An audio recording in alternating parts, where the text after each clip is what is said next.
Okay, so this video will be mostly about everything that's gone on and what's going to go on with the YouTube Google case and Telegram. A little bit, I'll touch on that.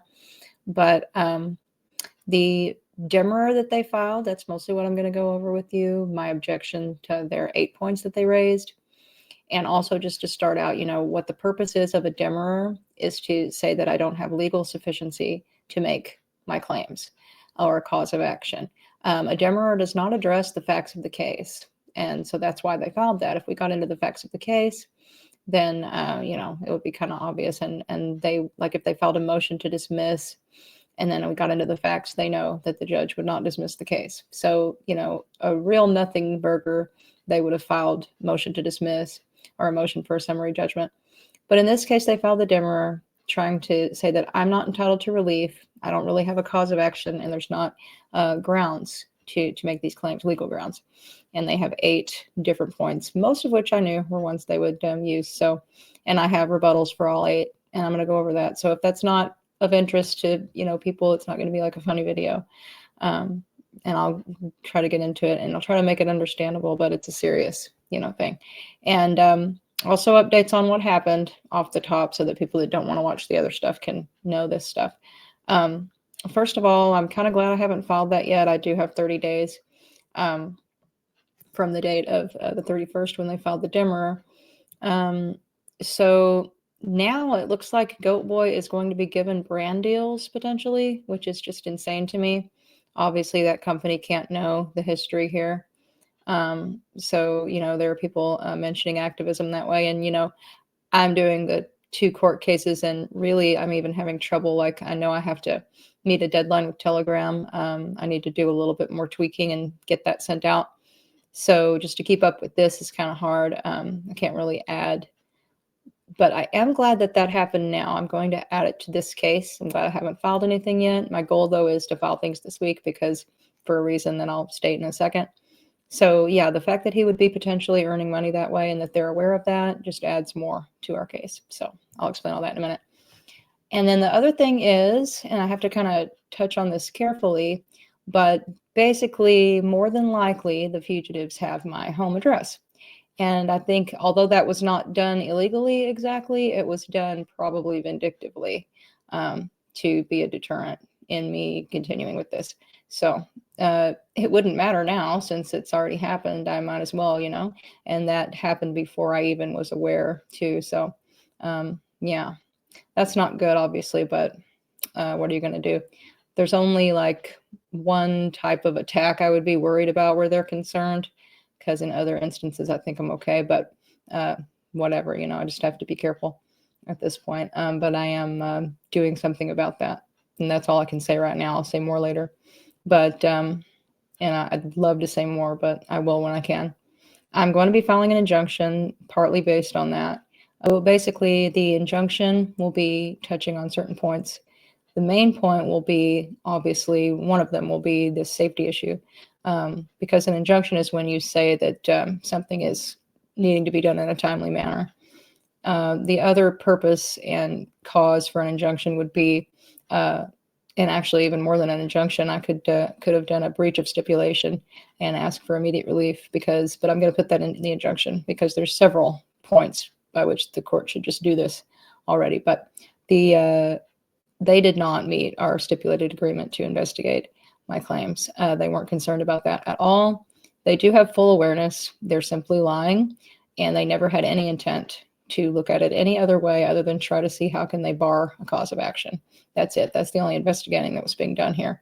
Definitely the first go round, that was proven by our conversation, and the second go round was proven by the fact that they're not even well, I'll show you. They misrepresented what I said about Rumble, which I told her twice, and it's written very clearly in the writ. So that'll be easy to prove up that she's misrepresenting that fact. But they kind of have a way they can finagle, and there's a reason why they're doing that, and it might even work. So I just want to show you all that. Okay, so one thing I want to touch on and not forget to tell you is that I was sent something telling me that if I were to try to record these proceedings, because I'm going to be appearing remotely, so I would be able to do that, I would be prosecuted without court permission. So you don't have to have permission for the hearings to be recorded from the other party. And YouTube, Google, and their representatives haven't wanted a record of anything they've been saying or doing to be made, even though there are legal ways around that anyway. But nonetheless, with the court, you have to file a motion and get the court to agree with you. And later, when you know what they did with me, you'll know why this is so one-sided and ridiculous. But you have to get the court to agree with you that what's going on in these hearings is a matter of something the public has a right to be aware of. And I think I can do that. I'm going to try to do that. So I'm going to file a motion for that. And then I want everything to be recorded, the injunction hearing and the hearing with the demurrer and objection to the demurrer. So, and then if we move forward and get past the demurrer, everything else. So I'm going to try to do that. All right, so I'm going to try this format where I am sharing my screen and just talking, because it's going to be a little quicker than, recording audio and then recording snapshots of different documents and things. So, and then live streams, those are easy too for that reason. But the flip side is when you're hyper aware that everything's live and you're being recorded, if you're like that, then it makes it kind of difficult to do things, especially if there's any, if you're not real astute at using the software and you don't know what you're doing, it can get you kind of flustered. So this is a happy medium here. So I'm going to show you her demurrer, their demurrer, parts of it. These are basically their main 8 points. So let me scroll up and just show you. So demurrer to amend a petition for writ of mandate. And these are the rules, part of the California Code of Civil Procedure and rules of the court that they're using to state their grounds that I can't make this claim. So number 1, the petition does not state facts sufficient to constitute a cause of action. And that's Code of Civil Procedure 43010E, because I'm not entitled to relief under Code of Civil Procedure Section 1085. Well, that's incorrect. So I'll go over that part with you.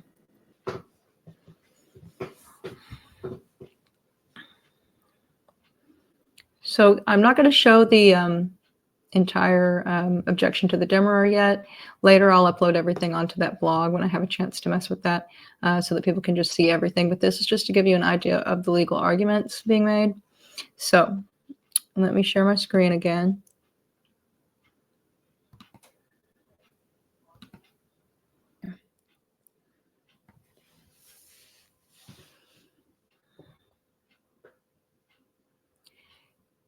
So in their first point, that I'm not entitled to have the court issue a writ of mandate. I don't meet the requirements for that.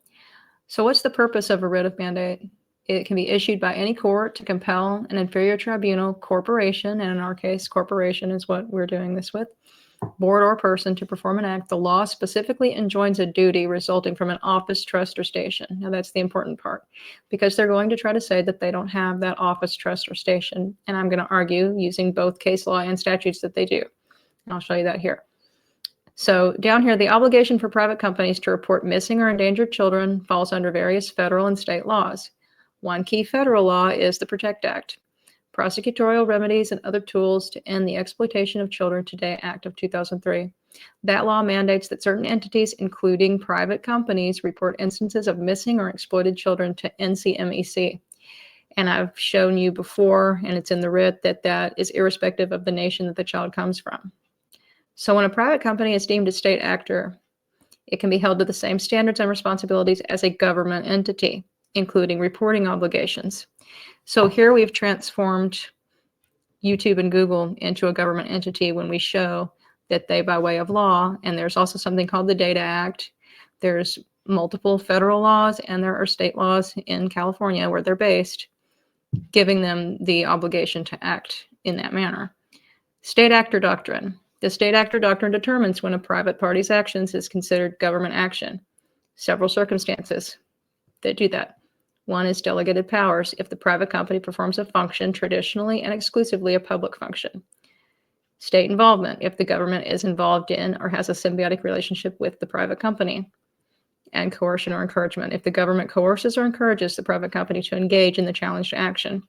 So with reporting missing or exploited children, regulating content related to sexual abuse of children, we have all three, okay? So that's what I'm going to argue there. So just on that one point, being beaten, I would get past her demurrer. So if the private company is able to be found to be a state actor, it has to adhere to the same responsibilities as law enforcement agencies under state and federal laws, including immediate reporting, timely reporting of missing or endangered children, and cooperating with authorities. We meet both of those requirements. Okay, so let's get into point 2. Go back to the demurrer and show you that one again. Point 2. The amended petition is barred by Section 230 of the Communications and Decency Act. No, it's not. And let me show you why. And we'll talk a little bit also about what that means and what that is. Let me share this tab instead. Okay. So Section 230 of the Communications and Decency Act, it generally provides immunity to online platforms for content posted by third parties. So that would mean, like if somebody could start a channel today full of perverted filth, and they are not going to be obligated to have an awareness of that. Awareness is what gives liability. And they're not liable for everything also, but certain things do get rid of that immunity. So, and that's what this says here. However, this immunity is not absolute. So the FOSTA-SESTA package that was enacted in 2018 specifically amended Section 230, and she knows this. And every time I bring it up on the phone, she feigns confusion. But Section 230 excludes protections for content related to sex trafficking or child abuse. And it means that online platforms can be held liable if they knowingly assist, facilitate, or support sex trafficking or child sexual abuse. That would include promoting child sexual abuse through material that promotes it being okay. That is illegal under this act and under many other laws. That also includes, and it's something she's lying about, putting links to other websites where they're promoting that activity and making money off of it as well. There's laws specifically about making money off of any kind of content like that, and if the platform itself makes money off of content like that. So there's some case law right there. AB versus Salesforce, Section 230 didn't shield them from sex trafficking claims because the company's actions went beyond the traditional role of a publisher or speaker. And it is hard to nab them on this. Awareness is the key.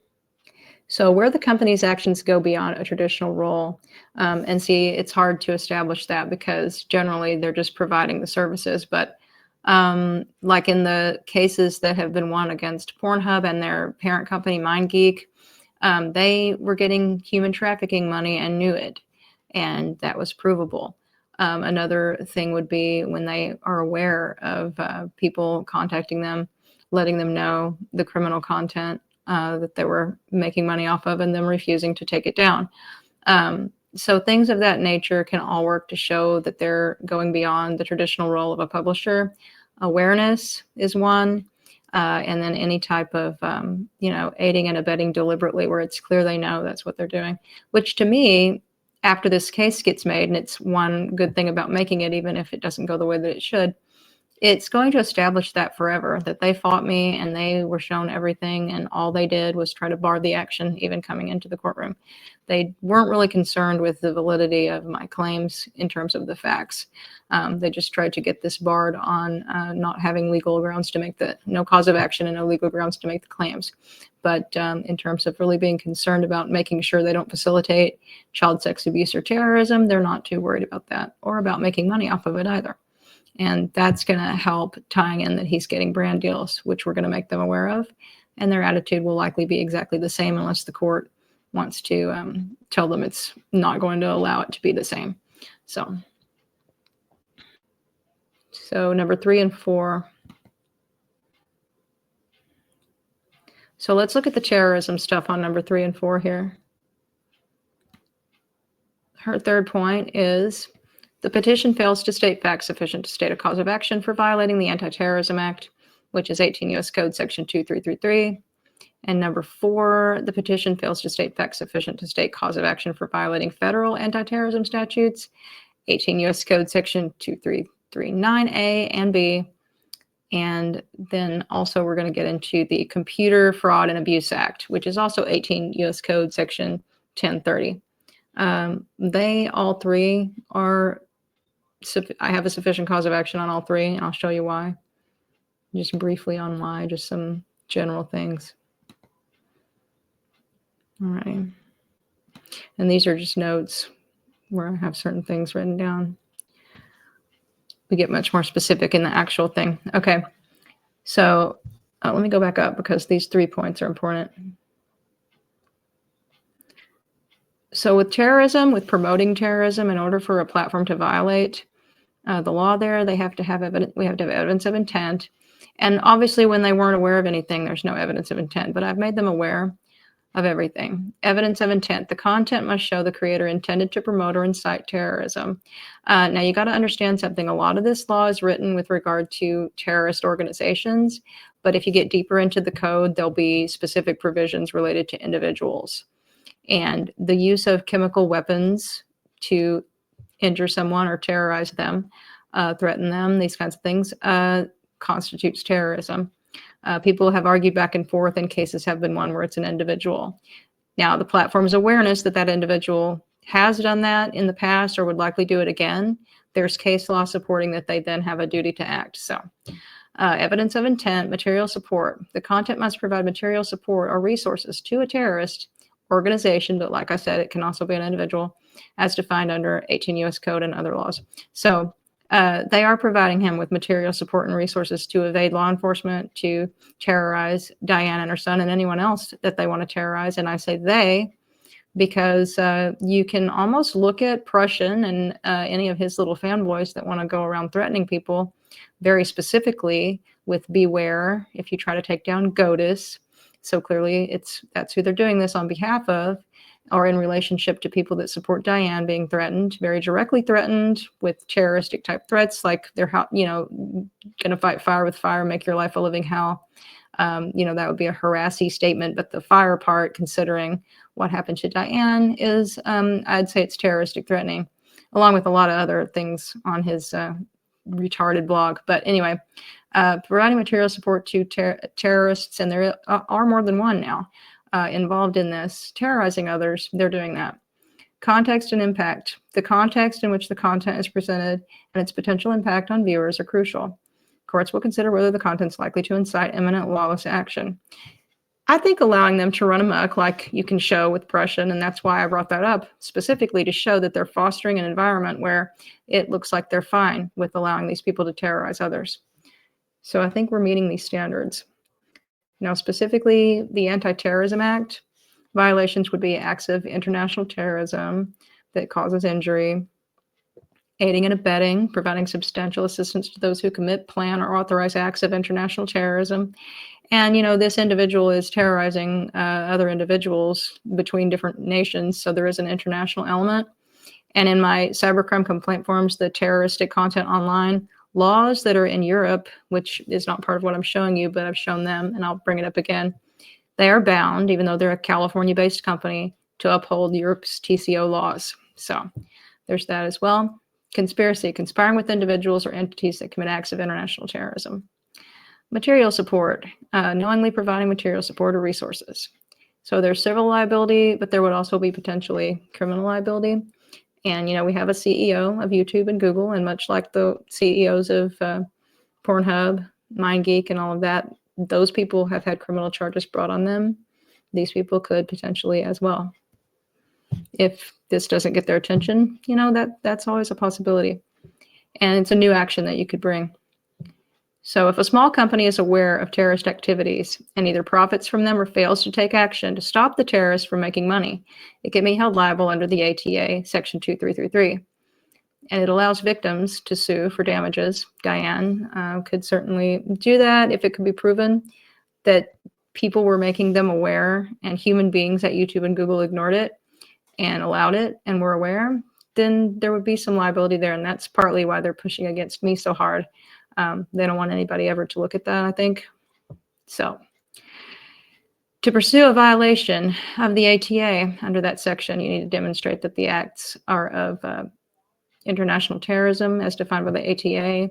They're violent, dangerous to human life, and intended to intimidate or coerce a civilian population or influence government policy. So in this case, it would be intimidate or coerce a civilian population. That the plaintiff has suffered an injury or loss. Now, they're going to try to say that I haven't.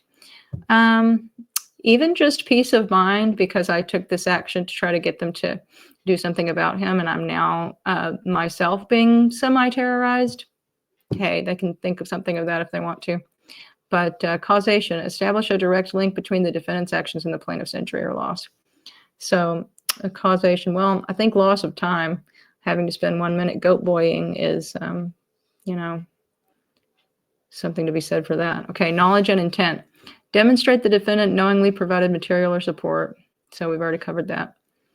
Now let's look at some of these other, what constitutes material support. So that would be resources such as currency, financial services, and then this other stuff doesn't apply here. So his ability to raise crypto through more than one platform, and directing people to another platform where he gets even more money. You know, she tried on the phone to like cancel herself from any responsibility for anything on Rumble, even though obviously I said what was on Rumble was formerly on YouTube, and it says it on the videos. And I think what they're going to try to do there is say that there's no proof that those were ever on YouTube. And here's what sucks. I'm not sure how the court's going to handle that with the burden of proof being on me. You know, the eggs are in their basket for retrieving all of that data and showing it to the court. I don't know if the court will ask them to. I doubt it. You know, and that would be just disgusting if they just said, you know, well, anybody could have uploaded that. No proof it was ever on YouTube. And that could happen now if I, you know, had a powerful law firm behind me, you know, digging up data, making requests for that material to prove it up in court. That might be a different situation. I'm not sure how one would even go about obtaining that stuff. But I have, you know, a lot of videographic evidence of things with Spheria in the tagline that were downloaded by people screenshotting the videos from YouTube. And he himself started the Rumble account where he says, you know, banned Spheria videos, 10 years worth of banned Spheria videos. So I'm doing my best to prove it up with what I've got. So hopefully that won't work. But knowledge and intent. So they knew the material support would be used for terrorist activities. Now, I don't have it in front of me right now, but I showed you case law before about platform-enabled crime from that tribunal thing that they held. And it's now a matter of law that if somebody has done something like this before, where they've obtained money in a scam, several scams, we're going to touch on the scams in a minute, and they then go and use that money to commit crime, that it can, simply by way of knowing they've done that before, the company can decide that they probably are again. They don't have to know exactly what crime, when they're going to do it, or anything else about it, just the likelihood. And they then are responsible to shut it down. And by the way, the TCO law says that within 1 hour, once the platform knows, they're required to shut it down. And another thing she's going to try to say that I should bring up here is that the law enforcement entities aren't contacting them. And if they did, we'd do something.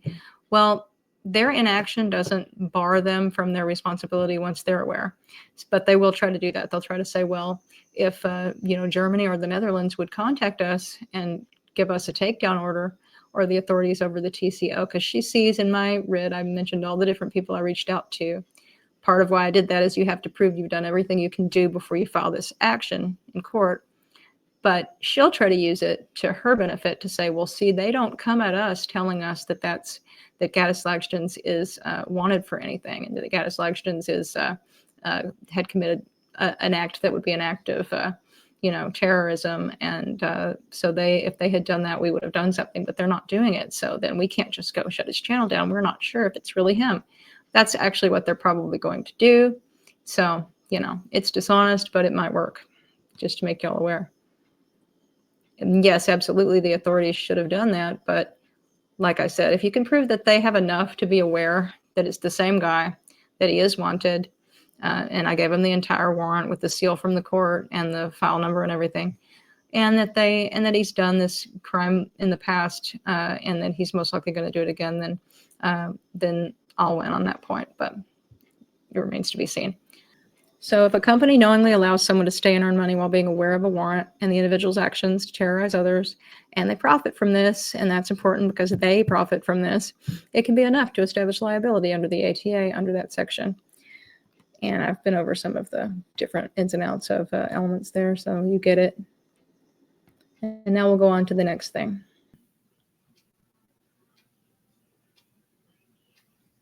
Okay, different day, different room. And let me share my screen real quick. I think I'm on number 6. of her points, if I remember correctly. Let me find it up here. Yeah, okay, yeah. The petition fails to state facts sufficient to state a cause of action for Section 2258A because it's a criminal statute that doesn't create a private right of action. Now, there's some interesting ins and outs to this, so let me go over to the other page where I just have some facts splattered out.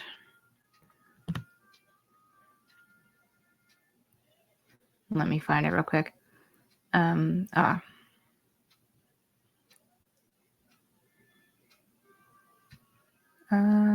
it is.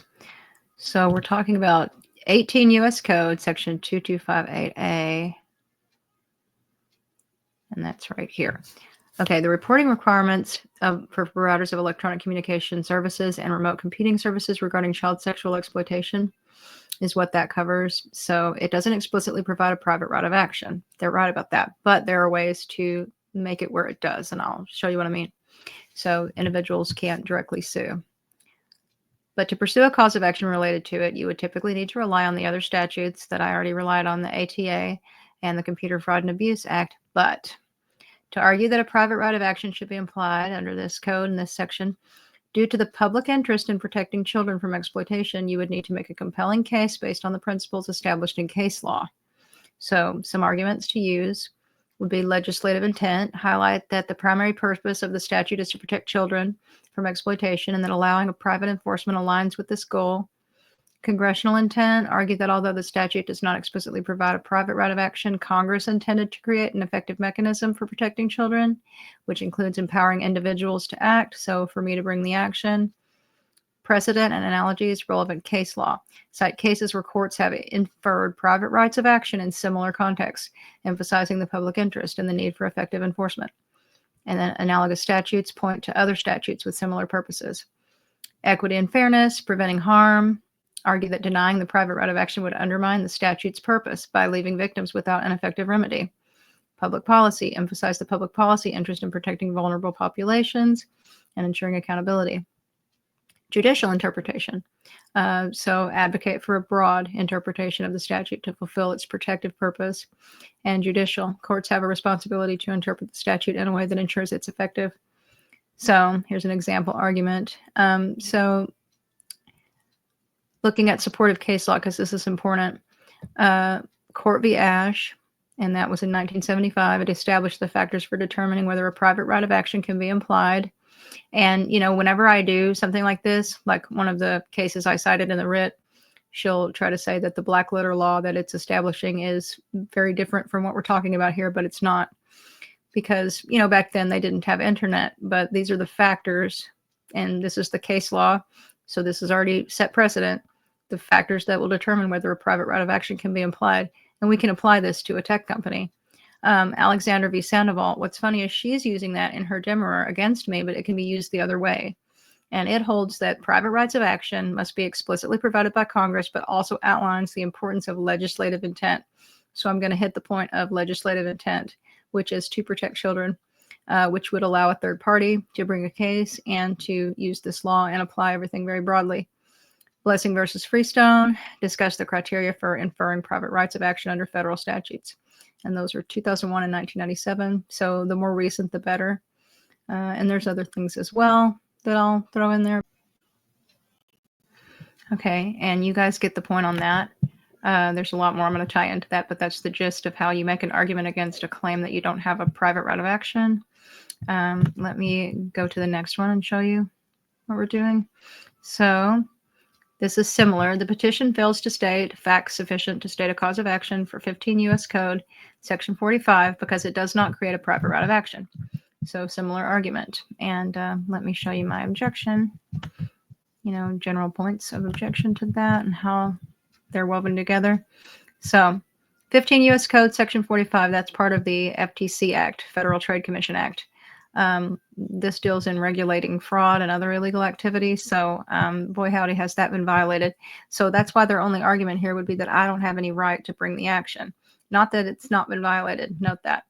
But here we go. So it declares unfair methods of competition and unfair or deceptive acts or practices in or affecting commerce to be unlawful. While the statute itself does not explicitly provide a private right of action, courts have sometimes allowed private parties to bring claims under this statute based on the principles of equity and the public interest in preventing unfair practices. This is why we're not going to say spheria is Goatis, this and many other reasons, but just on this alone being violated by allowing him the unfair right of having a second channel after the other one was banned while committing crime on the other one, which would tie into the awareness of his criminality as being the same guy. You know, we already have established unfair or deceptive acts or practices that make an unfair method of competition aspect, but it's so much worse than that. But this has been met with regard to them violating it. Now, do I have a right to relief as a private party, or is there a public interest in allowing me to bring a claim like that? Elements to prove. Unfair methods of competition. Well, duh. Unfair or deceptive acts or practices demonstrate the defendant engaged in unfair or deceptive acts or practices in or affecting commerce. And this ties back into scams, proving up that he ran scams. And again, note that during this demurrer hearing, they're not going to look at every in and out. They're just going to look at me presenting that I can prove that he did, and they're going to assume that I can. They'll assume on my side that the facts are true. And if they are, do I have a right to make a claim? And I would say the answer here would be yes, but it could go either way. Public interest. Argue that allowing a private right of action would serve the public interest by providing a remedy for those harmed by such practices. So there you go on that one. Now let's move on to the next one. Okay, so let's take a look at number 8. Make sure this is still on. Okay. Number 8, it is uncertain, including ambiguous and unintelligible under Code of Civil Procedure, Section 43010F, as to whether any of the following are alleged as causes of action in the petition. Section 422, 245, 653M, 273A, 11418, or 49 of the U.S. Code. Now, let me tell you what's so disgusting about that and what they did in their demurrer, that I can look for that and show it to you. But she tries to characterize my case and me as someone who doesn't really know that these people did anything, and that my case is just ridiculous, and that they don't even know that these people have committed any crimes whatsoever. And and she also pretends not to know how I'm applying that law. Now, this law right here, I'll show it to you in a minute, but that body of law is a lot of it pertaining to the criminal liability they could have in the future if the court doesn't mandate the action now. So that's something you can do in cases like this. And she's not the least bit confused on what I'm saying there, but that's her attempt to smear me and the case. So in the writ, she'll say things like supposed crimes of Mr. Lagston's and Miss Abdullah on Rumble. That's blatant dishonesty. We explicitly in our second conversation discussed, and we in our third as well, I believe, that on Rumble, those are re-uploads of YouTube videos from the channel. He was banned on YouTube for violating community guidelines and also committing lots of crime as Sferia. And she can look at all those old Sferia videos and see what he was saying and doing. Now, they are going to play dumb and act like there's no real proof, since they have nothing to do with Rumble, as to where those videos came from. I don't know if that'll work or not. And this is one of the reasons why I wanted a good attorney if we go forward. They might be able to obtain things to prove things that I don't know how to get and don't have, because they've done cases like this before. So I don't know. But obviously, you know, we have a lot. We have videographic evidence that these are legit former YouTube videos from the same guy. But I'm doing that to the best of my ability here. And they know it is. Of course, you know, and I know that they know. But let's look at some of that law real quick. The stuff that I, little notes about it that I can share with you right now.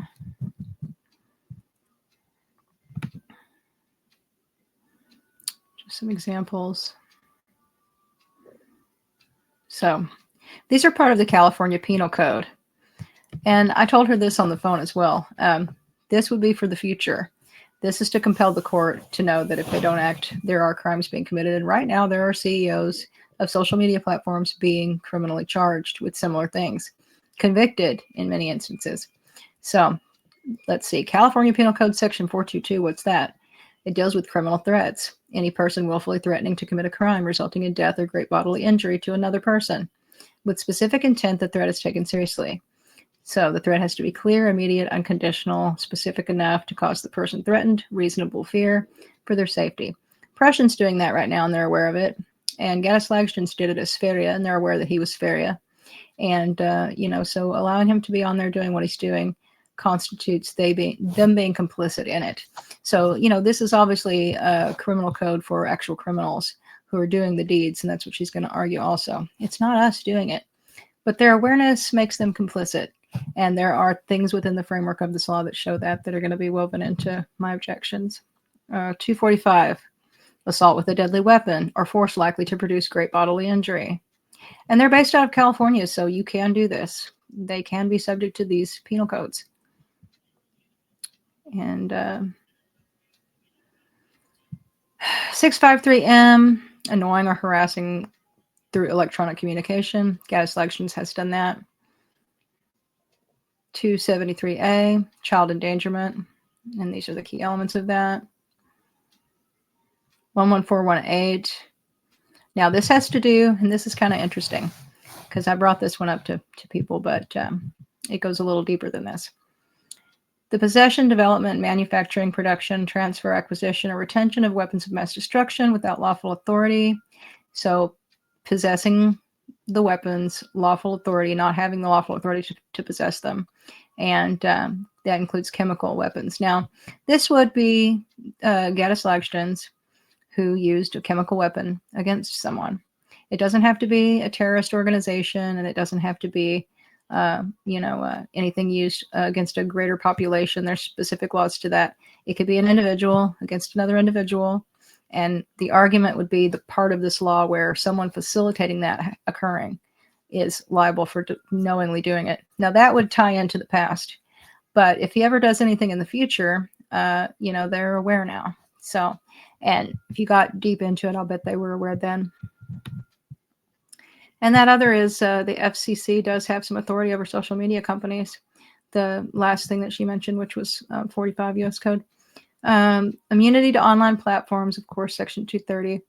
But the fact that those immunities are removed by way of violating certain FCC guidelines. So good faith moderation is part of that, which they're not doing good faith moderation just by leaving the channel up. So yeah, that covers a lot of that. And hopefully that makes sense. So the injunction is going to touch on some things. I want to show you a little bit about that as well. Let me go back to sharing my screen. Okay, so I want to touch on the injunction since most of that, the way I'm using law to combat the things they're doing makes sense, I hope. On the injunction, we're going to deal with multiple issues. And what an injunction is I'm telling the court that we don't have time to wait on an entire trial type of procedure, hearing after hearing. We need to do something just right now. Have you go ahead and look at what I've got to show you and take the action.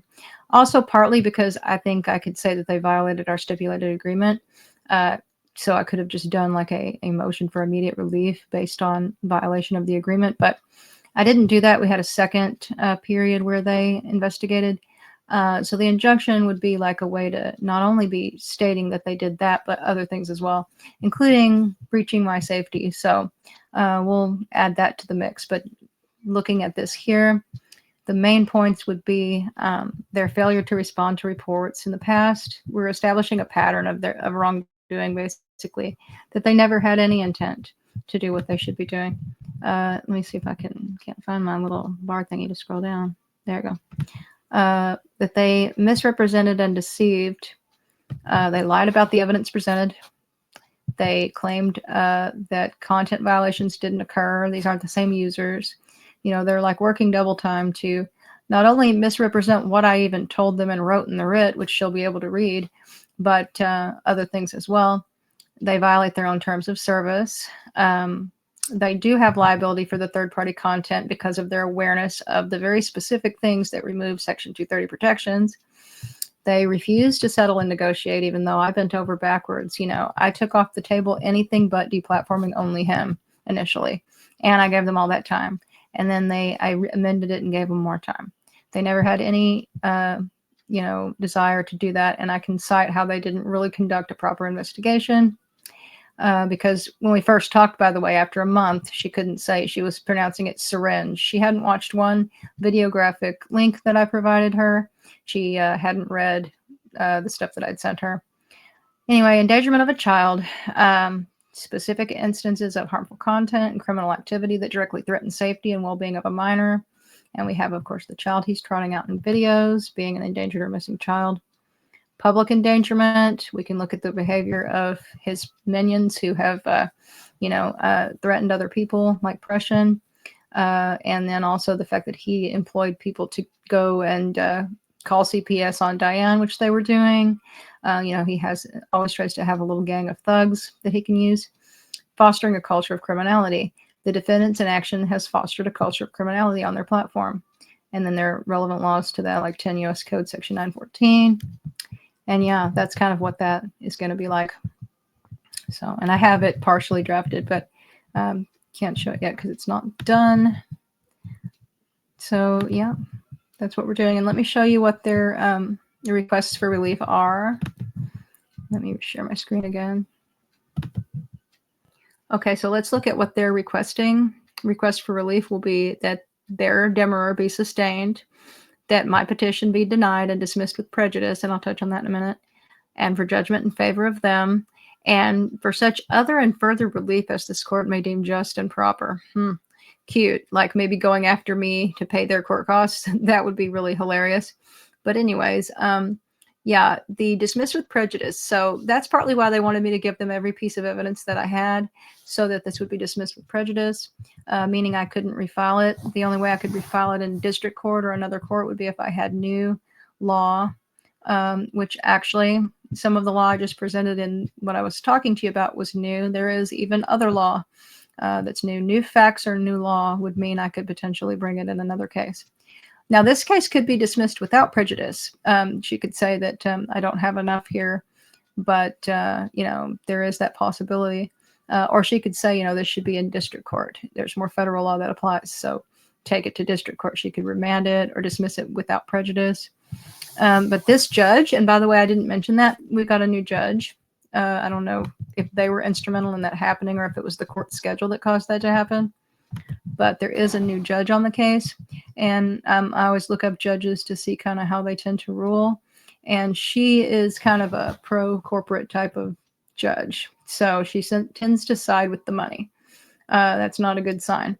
And, it isn't until they moved it to a different department that I had certain issues also with other things. So I will say, though, there's a good chance of beating on one of these points and moving forward. I have an appointment to talk to an attorney from a very good law firm who has won a case similar to this, who did think I tied some brilliant things in, is what they said, that this is brilliant right here. They showed me certain points that they thought were. So they're going to look at it further and talk to me Wednesday. So hopefully that pans out into something if we do have to litigate, because that would be very helpful. And what else? Yeah, that's about it. Oh, the Telegram case. So with regard to the Telegram case, I am glad that certain things are being discovered along with this one first. And I will say their court system, even though they make you do a lot to be able to e-file, they are way more streamlined and less problematic than the one in Santa Clara. Everything went through. Once they got it to the right place, that is, the mailing address situation was kind of a mess, but everything got filed. The judge just immediately sealed my files with no issue. They didn't have to make me go through a hearing or any of that. So yeah, and also Telegram's not an American-based company. So the judge may be more interested in what I have to say, and they may not have kind of a punitive attitude toward going after that company as much as they do an American-based company in the state where I'm filing the case. But that being said, also Delaware, with all their tax loop laws, is a place where people like to set up their businesses, so they're not going to want to go against that. And also, by that I mean create a situation where they look like they're establishing precedent in law that is hostile to businesses, electronic communication type companies. They want to appease having them there as headquartered there. And Telegram's main headquarters isn't there, but one of them is. So, and they agreed with me in filing the case there that I've established that they can hear it there, that they have enough authority over them to do that, jurisdiction. But that being said, that case could go really well. I mean, I don't know. And we have a lot that I would have needed to add to that, and I've added a lot of it. I'm about to serve that one. But, this one will be getting underway first week of March, which is like around when the deadline is to file the other one. So I'm going to go ahead and have that filed, or not filed, but well, I do have to file the amended writ, the amended telegram writ, and then serve that one formally because they did not accept electronic service. So, and don't have to. So I have to do that formal service. So, that one will go after this one. And then we'll just kind of see what goes on with this. At least if both cases are lost, it establishes the attempt and it establishes their awareness forever. There'll be a record of that forever. So the other thing to go after would be the law enforcement entities. And that's hard when you're in America. There is the public prosecutor in Germany, and the U.S. Embassy can help you do that. It's just really hard to communicate with them. I mean, I don't have the ability to, call Germany easily. I don't have like an international calling thing. I suppose I could get one, but I don't have that. And then writing to these people, they generally ignore you, but I don't know if they'd be able to ignore that. So writing to them would be all right. I just have been putting that off till this is done. But that's the other main angle. And then just raising awareness. These people out here are disgusted. The petition is now hitting, I think it's close to 800 now. So by the time we show that in court, I'm hoping it has 1,000. And many more people viewed it than signed it. People just don't sign things a lot of times, or they, in this case, don't want to for fear of reprisal from the victimizers. So, that being said, these are all the things that we can do. We're doing them. So hopefully something pans out. And the other thing is just to create the kind of law enforcement awareness in the places where they would go, where really if like a top show, and this sounds corny, but like an America's Most Wanted type of show that was international would showcase them and people would see them. And if they get really low on the ability to make money because they're not online making money and they're not robbing a net anymore, then eventually, and if they're watching who they're communicating with, because obviously I think they're communicating with their families, Marina probably with hers, and and with others as well. The more that's watched and intercepted, something's going to give at some point, and they're going to be found. So we're doing everything that we can do, obviously. There's not anything else, and I'm thinking within a year, by the time we get to summer, it'll be a year since I started the effort on my end. I think something will happen, maybe. But if not, we're going to be making it a lot harder for them to keep on sustaining themselves that way. And that's something. And we've raised huge amounts of awareness, and that's something. So I do hope it goes well. And by well, I mean that they mandate the action. That would be badass and wonderful and very helpful in finding them. By summer, that 1 year mark, I think if something doesn't happen with both of the cases, the other angle is law enforcement and huge awareness outcry from people out here. And then that's it. That's all you can do. And something bad will go on with them. I mean, people like that, they're out of control, so they don't usually, have the ability to continue not getting into trouble in some capacity. They also start thinking that they're really clever, so eventually they'll commit some stupid crime, low, petty thing, and get caught for that, probably. So, yeah, just don't lose hope that this will flip the right way eventually. And thanks for all the support, and please keep sharing the petition. And anybody that wants to do activism on the brand deal thing, please do, because that's just nuts. So everybody have a good week. Thanks for watching. Bye-bye.